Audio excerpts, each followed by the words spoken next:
Okay guys, so today I wanted to talk you through the next step in my setup. So I'm going to do a little test. I have my Gemfan 10 by 4 or 5 props that I've been flying with. They're plastic and they have a lot of flex, as you guys probably already know, and I've graduated hopefully to these Graupner E-props, and these are also 10, actually they're 10 by 5, and you'll notice that not as much flex. I mean, you can bend these things way down, and these Graupners are very rigid. So, and what I'll do is I'm going to do 2 test flights. First, I have my Gemfan plastics mounted and ready to go, balanced. For starters, I'm going to do a flight with the Gemfan setup, and we'll take readings with the iSeismometer app, as well as look at the video output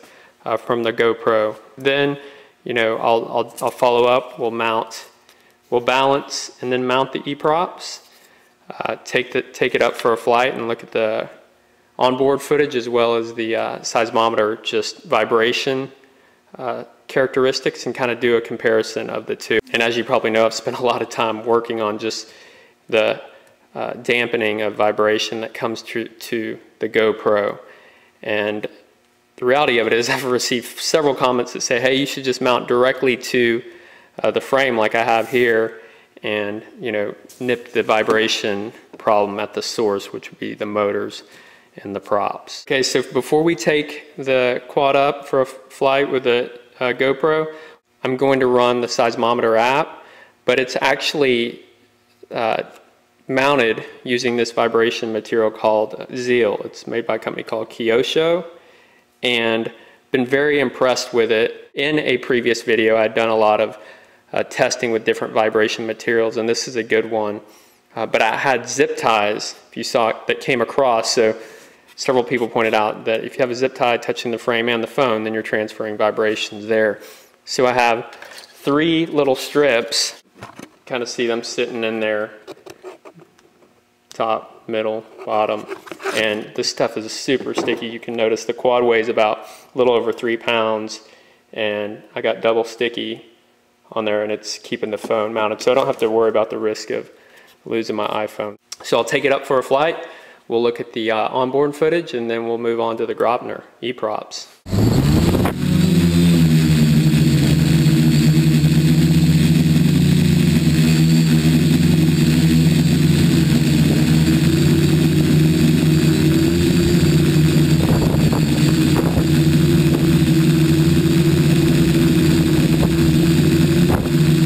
So that was our initial test. Now let's take a look at the Graupner E-props and compare the difference.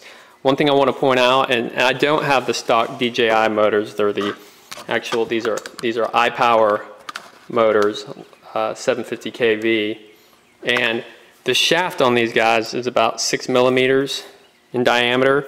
And if you're familiar with the E-props, or if you don't know, these are 8 millimeter holes, so a little bit too much give.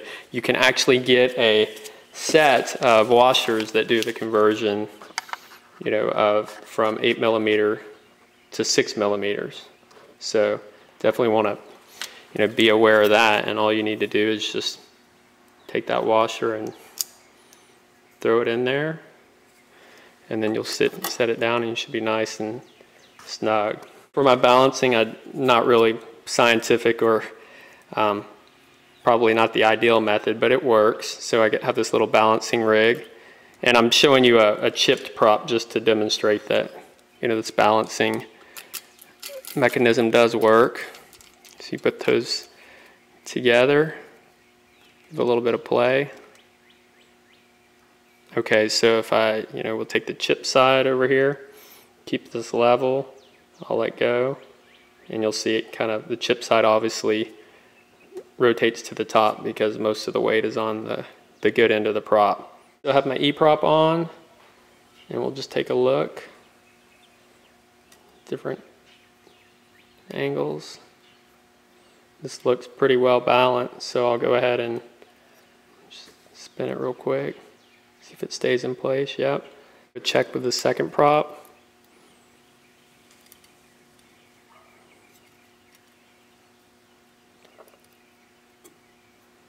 Looks good. Here we got the Graupner E-props all mounted. They all came very well balanced, so that's a plus. Now we're going to go up for a little test flight and compare both the vibration data as well as the onboard GoPro footage.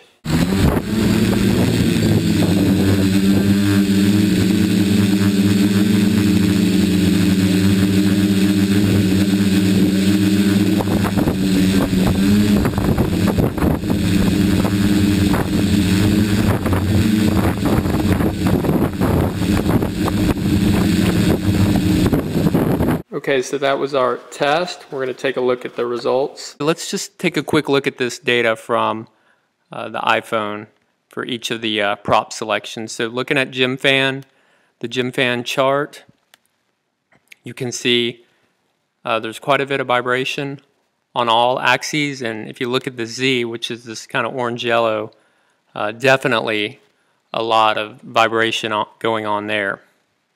So let's check out the Graupner chart, and you'll notice that this is a lot more stable, a lot less vibes. You know, the peaks are a lot lower. If you kind of look at the kind of average here, it's less than negative 1.5. You know, there's this kind of outlier data over here, but that's negative 1.5 here.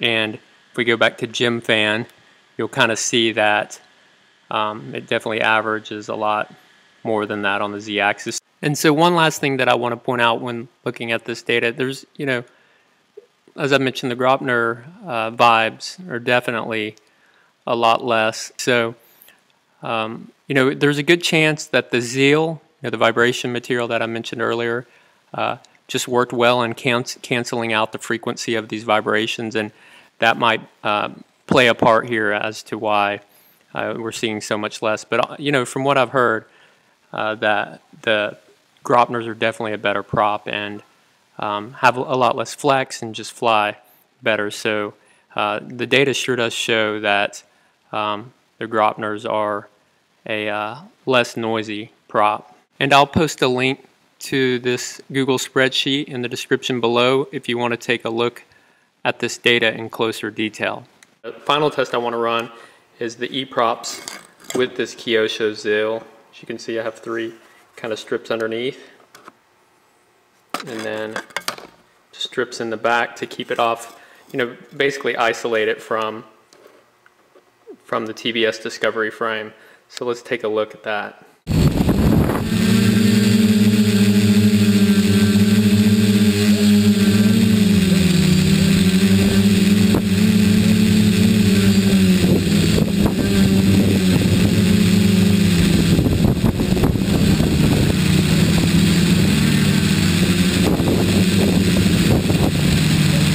My lessons learned for today are the E-props are definitely a better prop selection for my quad. Other thing that I've learned is there's still some vibration even with these little, I pointed out these little Zeal dampeners that I cut in and put into place. So that leaves me pretty much with going, you know, drilling down to the motors and seeing if I can do some balancing there. I've experimented a little bit with the motors and they looked okay, but I think it's time to revisit. So I hope this video was useful, along with some of the data in the spreadsheets that kind of show vibration on each axis. And I'll be posting a follow-up with next steps. So until then, thanks for watching.